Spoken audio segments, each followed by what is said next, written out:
Hello everyone, welcome to back my channel. कैसे हैं आप लोग? उम्मीद है आप लोग अच्छे ही होंगे। तो आज हम बात करने वाले हैं पेनिस के इरेक्शन प्रोसेस के बारे में। किसके बारे में बात करने वाले हैं? पेनिस के इरेक्शन प्रोसेस के बारे में, यानी लिंग कैसे सीधा और कठोर होता है और इसके पीछे क्या क्या चेंजेस देखने को मिलता है, क्या क्या चेंजेस होते हैं, तो उसके बारे में बात करेंगे। ये बहुत ही इंपॉर्टेंट और इंटरेस्टिंग टॉपिक है दोस्तों। तो हम चलिए इसके हर एक स्टेप्स को जानते हैं, ये किस तरह से चेंजेस होते हैं और इरेक्शंस कैसे आते हैं लिंग के अंदर यानी पेनिस के अंदर। ये हम मेल रिप्रोडक्टिव सिस्टम से रिलेटेड टॉपिक्स है दोस्तों। ये बहुत ही इंटरेस्टिंग टॉपिक होने वाला है, आपको जानना बहुत ही जरूरी है कि ये इसके पीछे क्या कारण है, क्या रहस्य हो सकता है।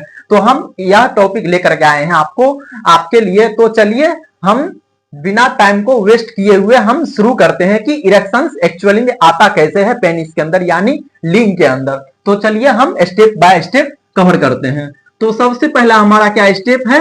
Sexual stimulation. सेक्सुअल स्टिमुलेशन नाम से क्लियर है। सेक्सुअल स्टिमुलेशन ये क्या कर रहा है? सेक्सुअली क्या हो रहा है? स्टिमुलेशन हो रहा है। मींस पहला स्टेप हमारा क्या है? सेक्सुअली स्टिमुलेशन करना, उत्तेजित होना। सेक्सुअली क्या होना? उत्तेजित होना। तो इट कैन बी फिजिकल। ये क्या हो सकता है? फिजिकल भी हो सकता है स्टिमुलेशन। किस टाइप का हो सकता है? फिजिकली स्टिमुलेशन भी हो सकता है या फिर साइकोलॉजिकल भी हो सकता है। तो फिजिकल कैसे हो सकता है? या टच के माध्यम से, किसी अगर अपोजिट सेक्स को क्या करे, वो टच करे, तो इससे क्या हो सकता है? स्टिमुलेशन पैदा होता है अपोजिट सेक्स के अंदर में। नेक्स्ट है साइकोलॉजिकल। साइकोलॉजिकल जैसे में थॉट्स, विजुअल, इमोशन। थॉट्स किसी अपोजिट सेक्स के बारे में सोचना और विजुअल किसी अपोजिट सेक्स के ऑर्गन्स, पार्ट्स को देखना, और इमोशंस उसके रिलेटेड, अपोजिट सेक्स के रिलेटेड क्या करना? अपने मन में कल्पना बनाना क्या होता है? ये सब सारा आ जाएगा किसके अंदर? साइकोलॉजिकल इमोशंस या साइकोलॉजिकल के अंदर। तो ये सब क्या है? फिजिकल एंड साइकोलॉजिकल कुछ कारण है जिसके वजह से क्या होता है? सेक्सुअल स्टिमुलेशन आता है।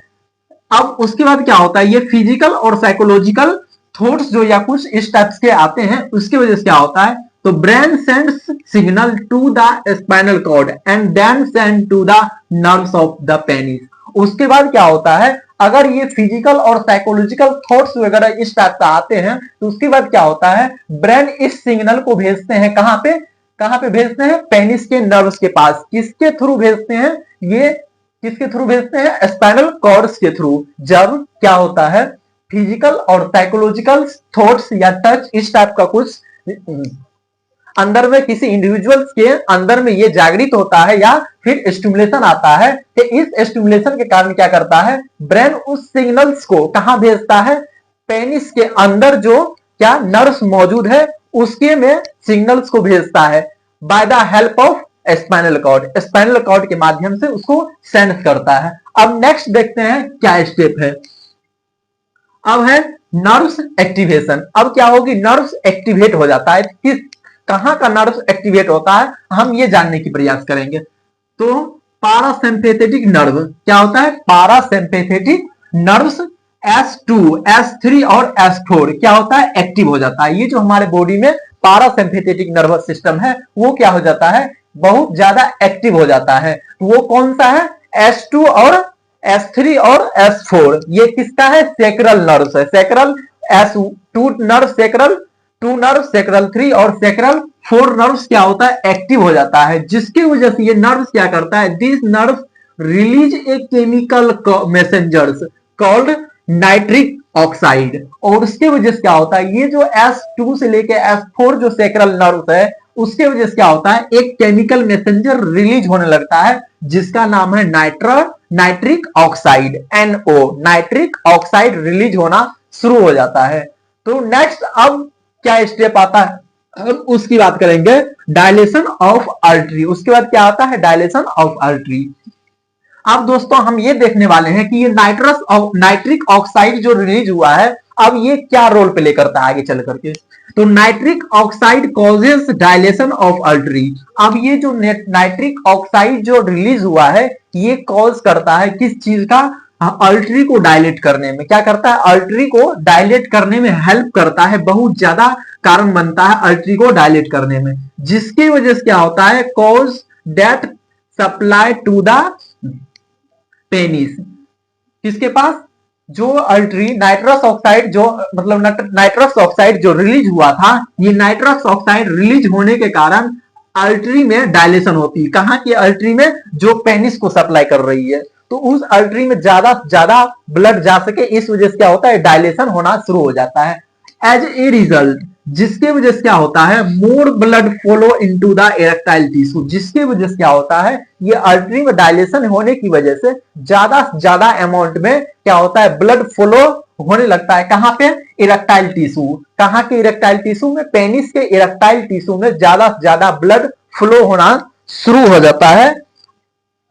नेक्स्ट हम देखते हैं फीलिंग ऑफ इरेक्टाइल टिश्यू। अब क्या होता है, वो जो इरेक्टाइल टिश्यू में ब्लड आ रहा था, अब उसके बाद क्या होगा, फिल होना शुरू हो जाएगा, इरेक्टाइल टिश्यू में क्या चीज, ब्लड फिल होना शुरू हो जाएगा। द कोर्पोरा कैवर्नोसा, क्या लिखा हुआ है, the corpora cavernosa and corpus spongiosum contain many blood sinuses space. ये क्या करता है, यहाँ पे कोर्पोरा कैवर्नोसा और कॉर्पस स्पोंजियोसम नाम का दो इरेक्टाइल टिश्यूज होते हैं, कहां पे, पेनिस के अंदर प्रेजेंट होते हैं, दो टाइप के इरेक्टाइल टिश्यूज प्रेजेंट होते हैं। ये क्या नाम है, कोर्पोरा कैवर्नोसा और कॉर्पस स्पोंजियोसम नाम के दो इरेक्टाइल टिश्यूज होते हैं। इसके अंदर में ढेर सारा सिनसेस मींस स्पेस पाए जाते हैं। तो वहां पे क्या हुआ था, आर्टरी का डायलेशन हुआ था, डायलेशन होने की वजह से क्या हो रहा है, ब्लड का फ्लो बहुत ज्यादा फास्ट होने लगा है, जिसकी वजह से इसमें जो ये दोनों इरेक्टाइल टिश्यूज में बहुत सारे स्पेस है, उसमें ब्लड आकर के फिल होना शुरू हो जा रहा है, भरना शुरू हो जा रहा है। तो अब उसके बाद हम देखने वाले हैं क्या हो रहा है। नेक्स्ट वेन कंप्रेशन, उसके बाद क्या होता है, नेक्स्ट स्टेप हमारा आता है वेन कंप्रेशन, मींस ब्लड का ट्रैपिंग होना। ब्लड क्या होगा, ट्रैप, ब्लड आ चुकी है कहां पे, पेनिस के अंदर, जो दो इरेक्टाइल टिश्यूज था, कौन कौन सा इरेक्टाइल टिश्यूज था, कोर्पोरा कैवर्नोसा एंड कॉर्पस स्पोंजियोसम। अब उसके अंदर ब्लड फिल हो चुकी है, अब उसको क्या करना है, ट्रैप करना है।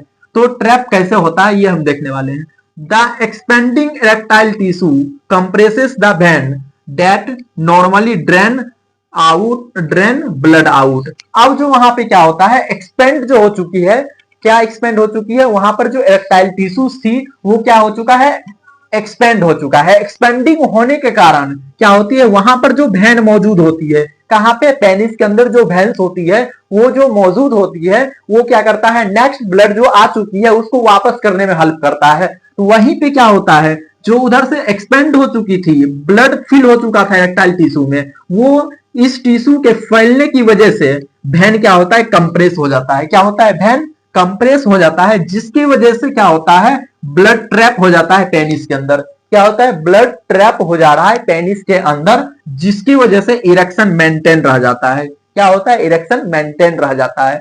तो हम बात कर चुके हैं वेन कंप्रेशन की, तो हम फिर से एक बार बताते हैं। पहले क्या होगा, सेक्सुअल स्टिमुलेशन होता है, जिसमें फिजिकल या फिर साइकोलॉजिकल जैसे थॉट्स, इमोशंस की वजह से क्या होगा, स्टिमुलेशन पैदा होता है। इस वजह से क्या होता है, इस सिग्नल को ब्रेन कहां भेजता है, पेनिस के नर्व्स के अंदर। नेक्स्ट क्या होता है, पारासिम्पैथेटिक नर्व्स एस सेक्रल 2, 3 और 4 एक्टिव होने के कारण क्या होता है, एक केमिकल रिलीज होता है जिसका नाम है नाइट्रिक ऑक्साइड। यही नाइट्रिक ऑक्साइड के कारण क्या होता है, डायलेशन होता है आर्टरी में। किस आर्टरी में, पेनिस के आर्टरी में डायलेशन होता है, जिसकी वजह से ब्लड का फ्लो वहां पे बहुत ज्यादा फास्ट हो जाता है। ब्लड फास्ट होने की वजह से वहां पे कैवर्नोसा, कोर्पोरा कैवर्नोसा और कॉर्पस स्पोंजियोसम, ये दोनों क्या प्रेजेंट है, इरेक्टाइल टिश्यू है, उसमें बहुत ज्यादा साइनसेस या स्पेस पाए जाते हैं, उसमें जाकर ब्लड भर जाता है। वही भरने की वजह से वहां पे क्या प्रेजेंट है, इरेक्टाइल टिश्यू जो प्रेजेंट है दोनों,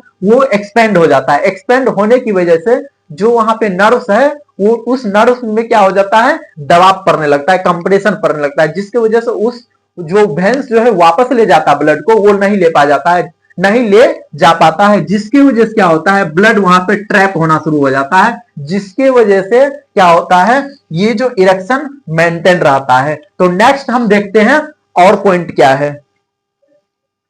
नेक्स्ट हम अब देखेंगे मेंटेनेंस ऑफ इरेक्शन। इरेक्शन कैसे मेंटेनेंस रहता है, कंटिन्यू कैसे रहता है, हम उसकी बात करेंगे। हम maintenance of erection as long as parasympathetic stimulation, जब तक पारासिम्पेथेटिक स्टिमुलेशन मिलता रहेगा तब तक वो क्या रहेगा, ब्लड ट्रैप रहेगा किसके अंदर में, पेनिस के अंदर में। पेनिस के अंदर में जो इरेक्टाइल टिश्यूज है उसमें क्या रहेगा, ब्लड ट्रैप रहेगा। कब तक, जब तक कि पारासिम्पेथेटिक स्टिमुलेशन उसको मिल रहा है। नेक्स्ट देख रहे हैं the penis stay erect and firm for sexual intercourse. अब क्या रहेगा, जब तक ये पारासिम्पेथेटिक नर्वस सिस्टम या सिंपैथेटिक स्टिमुलेशन मिल रहा है उसको, क्या हो रहा है, blood remains trapped, blood trap रहा है, जिसकी वजह से पेनिस क्या रहता है, इरेक्ट रहता है, सीधा या फिर सख्त रहता है। किसके दौरान, सेक्सुअल इंटरकोर्स के दौरान क्या रहेगा, बहुत ही ज्यादा इरेक्ट या फिर्म रहेगा। तो अब देखेंगे इंड ऑफ इरेक्शन। ये तो मेंटेनेंस ऑफ इरेक्शन की बात की है। इरेक्शन कैसे बना रहेगा पूरे इंटरकोर्स के दौरान, सेक्सुअल इंटरकोर्स के दौरान कैसे पेनिस क्या रहता है, इरेक्ट या फिर्म रहता है, उसकी बात हम कर चुके हैं। नेक्स्ट इंड ऑफ इरेक्शन, अब इंटरकोर्स हो जाता है तो किस तरह पेनिस क्या करता है, अपने इरेक्शंस को लूज करता है, अपने टाइटनेस को लूज करता है, उसकी बात करेंगे। After sexual activity, sexual activity के बाद लॉस ऑफ स्टिमुलेशन, स्टिमुलेशन क्या होता है, खत्म हो जाता है। क्या होता है, सेक्सुअल एक्टिविटी के बाद स्टिमुलेशन क्या हो जाती है, लॉस कर जाती है, खत्म हो जाती है। उसके बाद क्या होता है, sympathetic nervous system become active. यहां पर क्या था, पारासिम्पेथेटिक क्या था, एक्टिव था। अब यहां पर क्या है, सिंपैथेटिक नर्व एक्टिव हो जाता है। क्या होता है, सिंपैथेटिक नर्व एक्टिव होने की वजह से क्या होता है, अर्टरी कंट्रिक्ट होना शुरू हो जाता है। क्या होगा, अर्टरी कंट्रिक्ट हो जाएगा, मींस नेरो हो जाएगा। नेरो होगा तो ब्लड क्या होगा, फ्लो अंदर में क्या होगा, कम हो पाएगा। पेनिस के पास ब्लड का फ्लो क्या हो जाएगा, कम हो जाएगा, स्लो डाउन हो जाएगा, जिसकी वजह से क्या होगा, वहां पर जो कंप्रेशन पड़ रहा था वेन्स के ऊपर, वो कंप्रेशन नहीं पड़ेगा, जिसकी वजह से वेन क्या हो जाएगा, ओपन होना शुरू हो जाएगा। अब ये वेन्स क्या करेगी, जो पेनिस में पहले से ब्लड मौजूद था, जिसकी वजह से इरेक्शन हुआ था, अब उस ब्लड को क्या करेगा, पेनिस के अंदर में जो वेन्स मौजूद है उसको ड्रेन आउट कर देगा। क्या करेगा, ड्रेन आउट कर देगा, जिसकी वजह से अब क्या होगा, ब्लड में पेनिस के अंदर ब्लड क्या हो जाएगी, कमी होना शुरू हो जाएगा, जिसकी वजह से ब्लड क्या होगा, ये लीव करना शुरू कर देगा, ये ड्रेन करना शुरू करेगा। तो ये क्या होगा, रेक्टाइल टिश्यूज से ब्लड मूव करना शुरू कर देगा बॉडी के पास, जिसकी वजह से क्या हो जाएगा, पेनिस फ्लेसिड हो जाएगा। पेनिस क्या हो जाएगा, फ्लेसिड हो जाएगा, या फिर सॉफ्ट बोल सकते हैं हम, सॉफ्ट हो जाएगा फिर से। तो हमने बात कर ली है क्या चीज, मेंटेनेंस ऑफ इरेक्शन और एंड ऑफ इरेक्शन। किस तरह इरेक्शन मेंटेनेंस रहता है पूरे, जब तक कि सेक्सुअल एक्टिविटी ना हो जाए, और एंड किस तरह होता है, इरेक्शन कैसे खत्म होता है जब सेक्सुअल एक्टिविटी हो जाता है। तो आई होप आपको सारा टॉपिक्स इसकी रिगार्डिंग एक एक स्टेप आपको समझ में आया होगा। अगर आपको नहीं समझ में आता है तो फिर से आप टॉपिक को 2 बार 3 बार देख सकते हैं, ताकि आपको हर एक पॉइंट्स, हर एक प्रोसेस, चेंजेस आपको अच्छी तरह से समझ में आए। मैंने इसके पहले पूरा सारा टॉपिक्स मेल रिप्रोडक्टिव सिस्टम का बना दिया है। अगर आपको देखना है तो आप चैनल पर विजिट कर सकते हैं। अगर नए आए हैं तो इस चैनल पर दोस्तों चैनल को लाइक और सब्सक्राइब जरूर करें दोस्तों, ताकि आपको हर मेरी नोटिफिकेशन आप तक पहुंचते रहे, और आप बेल आइकन को दबाना ना भूले दोस्तों, इसलिए आपको क्या होगा, मेरी नोटिफिकेशन जल्द से जल्द पहुंचेगी। थैंक्स दोस्तों, तब तक के लिए इतना ही। आगे मैं कोई और टॉपिक आपके लिए लेकर आऊंगा।